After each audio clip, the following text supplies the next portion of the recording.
Extremely, yeah, extremely. I mean, we were dismissed from the hospital, and my son was having really hard time with feeding. And so what ended up happening was he was aspirating on my breast milk, meaning that like the consistency of my breast milk was too thin for him. So the breast milk was actually going into his lungs, and that's very serious. So what we had to do was I was pumping for 4 months in the NICU because I was super stubborn.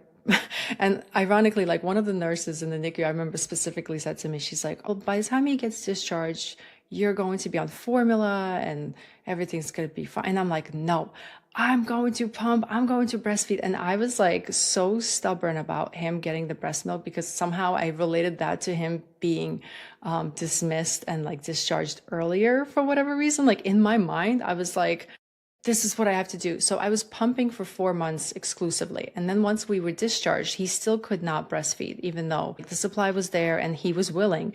But because of the fact that my breast milk was too thin in consistency, I would pump. Then I would take that breast milk. I would add this like special formula to it to make it thicker. So I would thicken it. Then I would let it sit. Then I would feed it to him. Then we had to do these like nebulizing treatments for his lungs 3 times a day. And Ooh. then, of course, I had to give him all kinds of medicine and medications that he was on. And it was just like a never ending cycle. Like, I just felt like every single day was just me waking up, like preparing food, pumping, thickening that food, putting him to sleep. And by the time he woke up, like I was doing it all over again. Like that was my life. Plus, there was always like the never ending doctor appointments and the follow ups and, specialists to see and whatnot. So it just felt like I went from like being this like happy go lucky, nothing can bother me, like I'm very happy as an individual to a complete 180 of like, my life is not my life anymore. My life is my son's Hmm. life. And my husband did go back to work, and I just felt extremely alone because of the fact that my husband was at work. So all of the responsibilities to take care of my son kind of fell on me. So that got really hard, especially after we were discharged because, he also had an apnea monitor. So we had to like take care of these wires that he was hooked up to. So it was just like the first 4 months were like, oh my God, like what is happening? It was Wow. crazy. It sounds crazy. I can relate to the experience of where you're talking about, like, yo, I had a whole life. And then, like, for me, it was like as soon as she came out, as soon as the baby came out, it clicked really fast. It, That's like, it. your life is never gonna be like Hmm. just yours anymore. Like, at least at this stage, this young stage, like, it was just the smallest thing. Like, okay, I plan my day. You get what I'm saying? Like, before the baby comes Hmm. out, to like now your whole day is based off of the baby. Like, she's Right. dictating the day. The You're baby's planning planning your around the day. baby. Like that is the day. And so for us, my boyfriend, he's a survivor of epilepsy. So if you're not familiar Mm. with that is, it's a random seizure disorder. And so good thing he's doing good now. We'll be hitting his 1 year without a seizure in January. So he's Wow. had epilepsy for 10 years, and this is the longest that he's ever been without a seizure.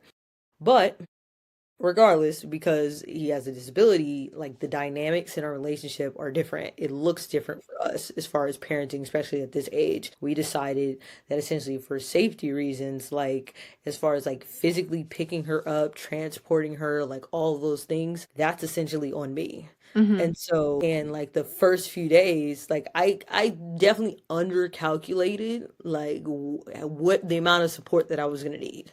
I definitely undercalculated like as far as like how intense it was going to be to have a kid. And so I like would not have made it through the last 3 months without my mom. It's just like literally wouldn't be possible because of course she was coming out, she wasn't sleeping. I was still recovering from giving birth, which was a pretty intense situation.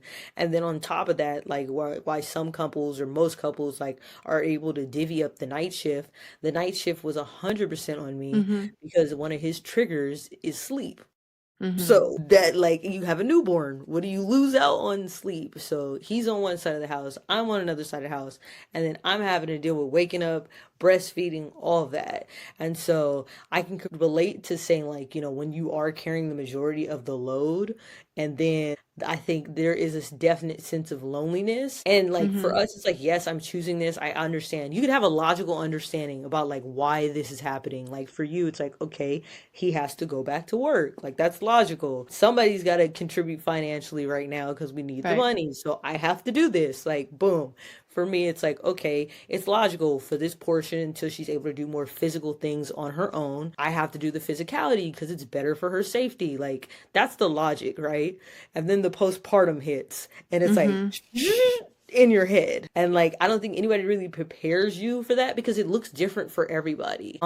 I think I was able to identify those moments because I had previously dealt with anxiety, PTSD, depression. So like I was able to see it pop it when it popped up on me, and I was like, okay, this is a postpartum moment. Like let me not respond, let me not react, let me just be quiet for like a second and calm my Mm-hmm. mind down. So I think just that process is just a lot. And so I can't imagine like having your experience, like how intense that would be. And you woke up one day and went on a hike and a baby came out. Like, I Yeah, mean, it at was least it was crazy. that's insane. Like, that's almost like those toilet stories you hear about and people just have a baby.